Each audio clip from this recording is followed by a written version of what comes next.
Story which has been making the headlines over the past 24 hours. Jim McLean's dramatic move to sack the Tannadice board and retake day-to-day control of Dundee United. Details will be announced at a news conference on Monday, and one man who might yet benefit is McLean's long-time adversary, Eddie Thompson, the Dundee businessman who's been trying desperately to buy the club he's supported for years. Once they've carried out the transactions or meetings on Monday, I would imagine it'll be 21 days notice for the EGM, and then the current board presumably will be turfed out.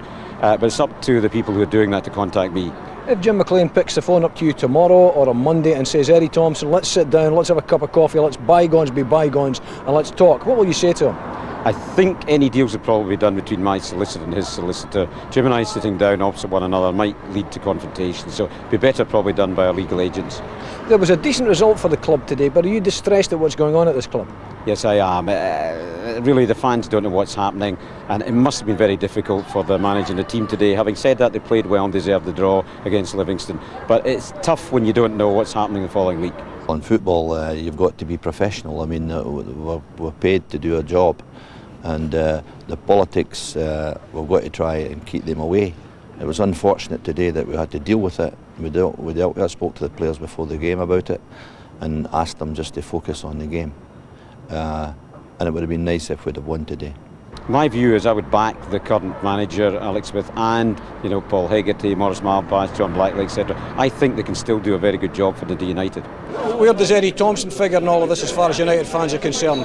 Oh, he seems to be the only guy that's actually said he's going to put some money in there. And he's the only game in town as far as we're concerned. We hear stories about other people, but nobody else has put their money up than Eddie Thompson has. There's a great feeling of uncertainty about what's going on. McLean promised for some time to sell his shares and leave the club. When he talked about his health position, he said he shouldn't be with the club. And now we're fine 4 or 5 days after apparently agreeing a deal to sell the shares. He's back trying to wrest control from people who appear to have the club's interests at heart. Jim McLean should have no involvement whatsoever with the club. Right? We need a new board, and we don't need a board that's got anything to do with Jim McLean. But I'm quite delighted to see him coming back. The sort of the shambles is going on with Tannadice. Apparently we've got 52 players on the books.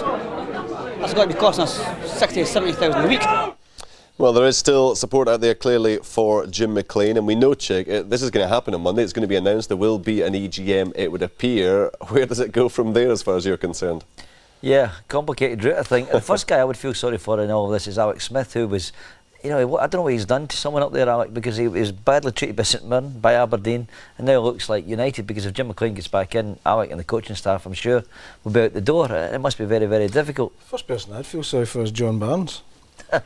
You probably have to interview him on Monday. Yeah, well, part of it all, this, the whole kind of worms that gets opened here is if Jim McLean comes back into the club, what do the SFA have to say about it? Because they backed off because they fell on the sod after the incident with their own John Barnes, and I know that John's not even had an apology from Jim, which is one thing you would have thought might have happened through all of this.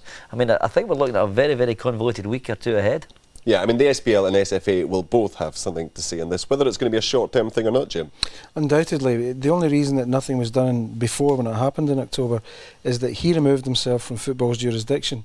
There was a letter submitted to the SFA saying that he would take nothing to do with the club and he would sell his shares. Well, he hasn't done that, and now if he's coming back into control of the club, they'll have to take some kind of action. They're duty bound, but I don't understand Jim McLean doing this. I really don't. I mean, what makes Jim McLean, and he is a legend at that club, and he worked wonders with them as a manager and a coach, but what makes him think he can run a club? He's not a businessman. And you need acumen to run football clubs. What makes him think he can do that? I think that this whole episode is ludicrous. Well, perhaps more will be revealed on Monday.